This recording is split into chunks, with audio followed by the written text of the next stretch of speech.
지난 12일 윈티비의 김한규 회장이 국회 외교통일위원회를 방문해 김석기 위원장과 만남을 가졌습니다. 국회의 외교통일위원회 김석기 위원장은 윈티비 시청자들은 물론 미주 동포들에게 인사를 전하며 한국 기업들의 미주 진출이나 수출에 도움을 주고 700만 재외 동포들이 거주국에서 편안한 삶을 살 수 있게 만드는 외통위원회의 궁극적인 목표를 설명했습니다. 김석기 위원장의 일문일답을 들어봅니다. 예, 존경하는 윈TV 시청자 여러분, 그리고 미주동포 여러분 안녕하십니까? 국회 외교통일위원장을 맡고 있는 김석기 국회의원입니다. 저는 지난 6월 달에 외교통일위원장으로 취임했습니다. 지금 우리나라 안팎의 사정이 매우 어렵습니다. 이러한 중요한 시기에 제가 중요한 직책을 맡아서 매우 큰 책임감을 느끼고 있습니다. 저는 일본의 오사카 총영사를 비롯해서 제가 일본 근무를 약 8년간 근무를 했고 또 해외 경험이 많이 있습니다. 그리고 현재는 한일의원연맹 부회장을 맡고 있고 저희 당에서는 재외 동포위원장을 맡고 있습니다. 제가 이런 경험을 잘 살려서 이 외교에는, 국익을 위한 외교에는 여야가 없습니다. 그리고 정쟁도 국경 앞에서는 멈춰야 됩니다. 그래서 우리 외교통일위원회 여당, 야당 모든 의원님들과 함께 윤석열 정부가 지향하는 글로벌 중추국가 실현이라는 외교정책의 목표를 잘 실현할 수 있도록, 그래서 그 대한민국의 그 위상이 동포 여러분들에게도 도움이 될 수 있도록 그러한 방향으로 외교통일위원회를 잘 운영해 나가려고 합니다. 국회에는 18개의 상임위원회가 있습니다만은 우리 외교통일위원회는 외교, 안보, 통일 문제를 다루는 상임위원회입니다. 외교부와 통일부 그리고 이 소관부처로서는 외교부와 통일부 그리고 재외동포청, 평통사무처, 코이카 등을 관장을 하고 있습니다.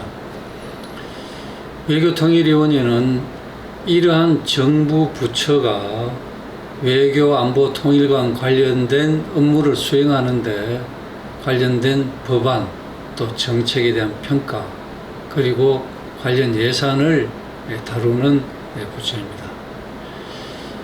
이 외교 업무가 그 나라의 운명을 결정하는 지금 중요한 상황에 있습니다. 그래서 우리 외교위원회 21명의 여야 의원들이 있습니다만은 우리 모두가 오로지 국익을 생각하면서 이 외교통일위원회가 잘 운영되도록 위원장으로서 큰 책임감을 가지고 잘 운영해 나가려고 하고 있습니다. 제가 외교통일위원장으로서 해야 될 소임은 윤석열 정부의 외교정책의 목표인 글로벌 중추국가 실현이라는 그 목표를 잘 달성할 수 있도록 외교통일위원회가 적극적으로 뒷받침을 하는 일이 가장 중요하다고 생각을 합니다. 윤석열 정부가 들어서고 난 뒤에 지금 대한민국의 국제적인 위상이 매우 높아졌습니다. 우리 미국에 계신 동포분들께서도 잘 체감을 하시겠습니다만은 특히 한미 관계가 매우 굳건하게 더욱더 강화가 되었고 한미일이 아주 긴밀히 협력을 해 나가면서 우방국들과 관계를 매우 잘 해나가고 있습니다. 그래서 윤석열 대통령은 외교 안보 문제를 잘 해나가고 있다는 평가를 이 국제사회에서 특히 많이 받고 있는 게 사실입니다. 이렇게 대한민국의 국제적인 위상이 높아지면 우선 우리 기업들이 해외에 진출하거나 또는 수출을 하거나 이럴 때 매우 좋은 도움을 받습니다. 그리고 미국에 사시는 동포를 비롯해서 우리 700만 재외 동포들도 그 주재하고 살고 계시는 그 나라와 한국과의 관계가 매우 좋아지고 또 우리나라의 위상이 높아지면 그만큼 거주하는 나라에서 살기가 좀 편해지십니다. 또 우리 국내에 있는 국민들은 대한민국의 위상이 높아진 만큼 우리 국민들이 해외에 나가면 그만큼 다 모든 국민들이 대우를 받고 있다고 저는 그렇게 생각을 합니다.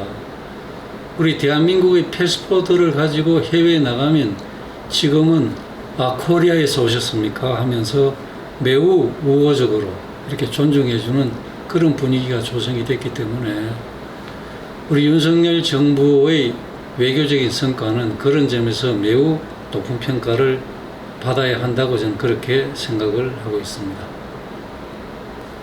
예, 제가 이 선거구가 경상북도 경주시가 제 선거구입니다만은 내년도에 APEC 아시아 태평양 경제협의체 이 정상회의가 경주시에서 개최가 됩니다. 시기는 11월 말로 되어 있습니다만은 이 APEC 정상회의에는 미국, 일본, 중국 등을 포함해서 세계 21개국 아시아 태평양 정상국가의 정상들이 전부 참석을 하게 됩니다. 그래서 지금 앞으로 한 1년 정도 남았습니다만은 지금 준비를 열심히 하고 있습니다만 APEC 정상회의를 반드시 성공적으로 치러서 역사에 남는 가장 성공적인 APEC 행사를 잘 치러서 이 또한 미국에 계신 동포들께서 아주 자긍심을 갖도록 그렇게 성공을 시키려고 지금 많은 준비를 하고 있습니다. 우리 동포분들께서도 많은 관심을 가져주시고 적극적으로 성원해 주시면 감사하겠습니다. 제가 재외동포위원장을 저희 국민의힘에서 약 한 7년 정도 계속해서 제가 맡고 있습니다만은 윤석열 정부가 들어오면서 대통령 선거 때 우리 동포분들을 위해서 재외동포청을 만들겠다라고 공약을 했는데 그 공약을 실현을 했습니다. 약속을 지켰습니다.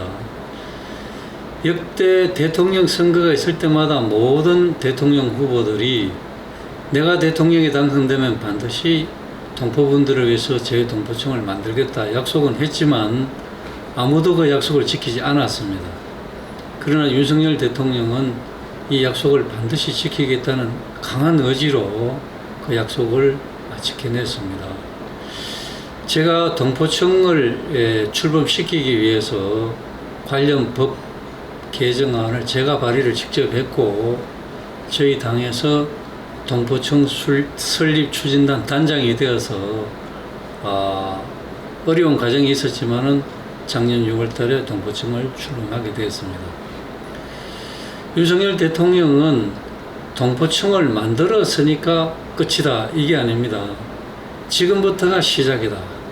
우리 재외동포청을 통해서 우리 동포분들이 여러 가지 어려운 일들이 많을 텐데 동포분들이 편안하게 잘 생활하시도록 또 편리하게 본국과 소통을 할 수 있도록 그런 역할을 재외동포청이 잘 할 수 있도록 최선을 다해야 된다는 생각을 가지고 있습니다. 우리 국회에서도 저희 국민의힘은 재외동포청이 700만 재외동포들을 위해서 실질적으로 제대로 일을 할 수 있도록 관련된 법안 또는 예산 이 문제를 적극적으로 지원할 생각을 가지고 있습니다. 그리고 우리 재외동포분들께서 그간에 오랜 동안의 수건이었던 우리 이전 국적의 연령을 하향하는 문제 또 우편투표 문제 이런 문제도 제가 21대에서 법안 발의를 제가 직접 했습니다만은 결국은 그것이 통과가 되지 않았습니다. 제가 22대에도 그 법안을 반드시 발의를 할 것이고 꼭 통과시켜서 우리 동포분들이 원하는 방향으로 해결되도록 노력하겠다는 말씀을 드립니다. 그리고 우리 재동포분들께서 잘 활용하실 수 있도록 비대면 진료 문제라든지 또는 비대면 인증 서비스 이런 문제도 저희들이 해결해 드리기 위해서 지금 적극적으로 추진 중에 있다는 말씀을 드리고 꼭 그것도 잘 해결되도록 열심히 노력을 하겠습니다. 그리고 우리 윤석열 정부는 우리 정부가 동포들에게 할 수 있는 모든 것은 다 해야 된다. 동포분들이 필요로 하는 사항을 우리 정부가 지원할 수 있는 사항은 다 지원해야 된다. 이런 방침을 확실하게 가지고 있고 또 동포분들이 세계 각국에 있는 700만 동포분들이 잘 뛰어서 잘 사시고 성공하셔가지고 그 힘을 우리 조국 대한민국에 힘을 보태주시면 우리 대한민국의 국력이 그만큼 더 확장되고 더욱더 자랑스러운 조국이 될 수 있다. 이것을 재외동포 정책의 방향으로 삼고 있습니다. 그래서 우리 동포분들께서도 그런 점을 잘 이해를 해주시고 우리 윤석열 정부가 하는 일에 대해서 많은 관심과 성원을 보내주시면 매우 고맙겠습니다. 곧 이제 11월이 되면 이제 미국의 대통령 선거가 있습니다. 우리 한국 정부는 미국의 대선 결과에 관계없이 한미 관계를 더욱더 굳건히 좋은 방향으로 해 나갈 것입니다. 한미 관계를 잘 견고하게 해 나가는 것이 바로 미국에 사시는 우리 동포들을 편안하게 하고 더욱더 생활을 잘 하시도록 만드는 그런 길이라는 것을 우리는 잘 알고 있습니다. 그래서 우리 동포분들께서는 걱정하실 필요는 없고요. 부디 현지에서 주어진 일들을 열심히 하시고 모두가 성공하시기 바랍니다.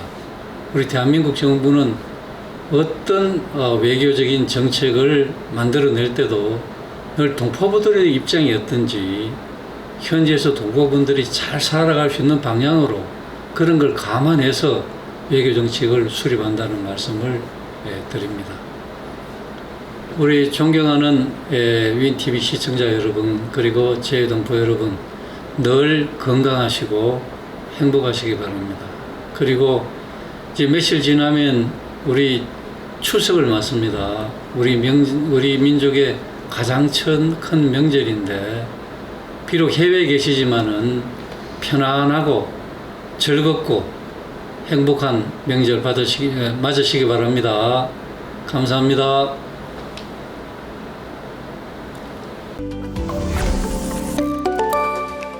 리얼 아이디법의 본격 시행이 8개월 앞으로 다가오면서 연방교통안전청이 서둘러 리얼 아이디 발급의 중요성을 강조하고 나섰습니다. 캘리포니아주에서는 여전히 많은 주민들이 리얼 아이디를 발급받지 않았으나 매달 약 10,000명이 신규 발급을 받고 있는 것으로 나타났습니다. 리얼 아이디는 연방정부 기준에 맞춰 발급되는 새로운 운전면허증 및 신분증입니다. 2025년 5월 7일부터는 18세 이상 미국인들이 공항에서 국내선 탑승이나 연방정부 건물 출입 시 여권을 제외한 유일한 신분 확인 수단으로 사용됩니다.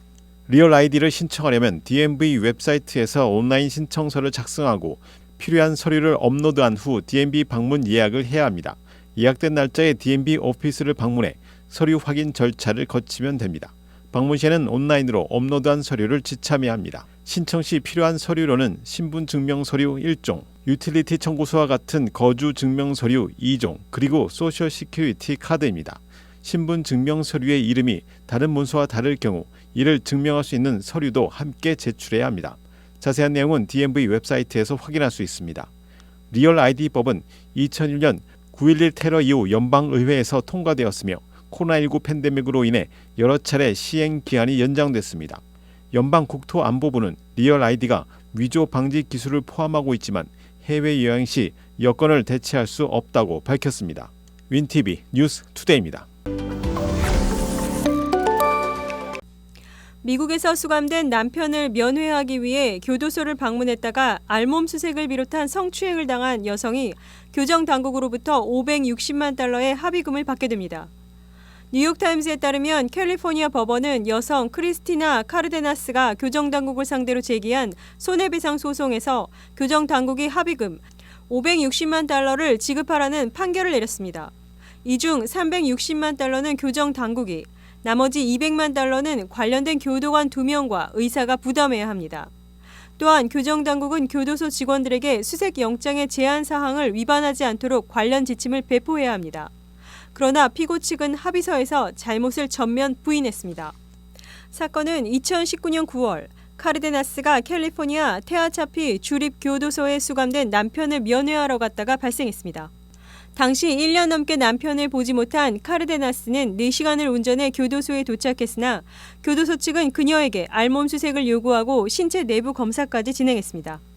엑스레이와 스캔 결과 아무것도 발견되지 않았음에도 병원에서 추가 검사를 받았습니다. 카르데나스는 이로 인해 큰 충격을 받았고 트라우마를 겪었다고 밝혔습니다. 교도소 측은 남편 카를로스 카르데나스를 면회하려는 사람에 대해 수색 영장을 발부받았다고 주장했지만 수색 영장은 신체 내부에 불법 물질이 있을 징후가 있을 때만 옷을 벗고 수색할 수 있도록 규정되어 있습니다. 카르데나스는 신체 내부 수색뿐만 아니라 의사로부터 성추행을 당했다고 주장했습니다.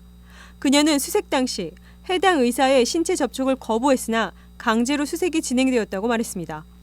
또한 수감자에게나 요구되는 쪼그리고 앉는 자세로 교도소에서 수색을 받았고 그 과정에서 약물과 임신 검사까지 받았습니다.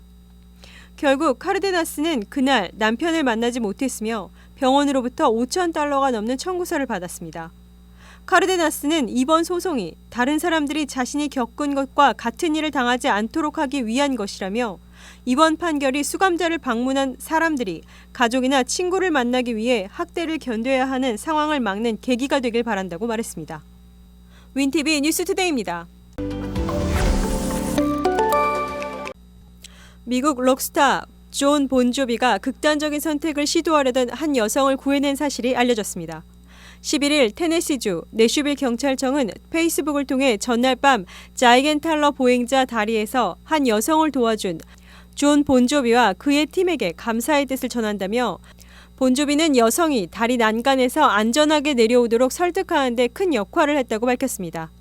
CNN 등 외신에 따르면 본조비는 자신의 노래 피플즈 하우스 뮤직비디오 촬영을 위해 자이겐탈러 보행자 다리를 방문했다가 난간에 서서 컴벌랜드 강을 바라보고 있던 여성을 발견했습니다. 본조비는 동료와 함께 조심스럽게 다가가 여성과 대화를 나눴고 약 1분간의 대화 후 여성을 난간 안쪽으로 옮겼습니다. 이후 두 사람은 서로를 안으며 위로했습니다. 여성은 치료를 위해 지역 병원으로 이송되었습니다. 내슈빌 경찰서장 존 드레이크는 서로의 안전을 지키기 위해 우리 모두의 도움이 필요하다며 본조비의 용기 있는 행동에 박수를 보냈습니다. 존 본조비는 본조비 밴드의 리드 보컬로 Living on a Prayer, It's My Life, Always 등의 히트곡으로 유명합니다. 그는 자선활동에서 적극 참여하며 2006년 빈곤과 굶주림에 시달리는 사람들을 돕기 위해 JBJ 소울 재단을 설립했습니다. 2011년에는 뉴저지에서 자선식당 소울 키친을 열어 형편이 어려운 사람들에게 음식을 제공하고 있으며 올해 초에는 자선단체 뮤직케어스로부터 자선활동에 대한 공로를 인정받아 올해의 인물로 선정되기도 했습니다.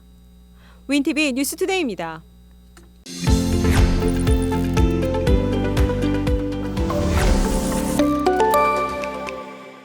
시카고 한인동포 일간지 한국일보는 전자신문으로도 배포됩니다. 시카고 한국일보 무료 신문은 가까운 한인식당이나 마켓에서 볼 수 있습니다.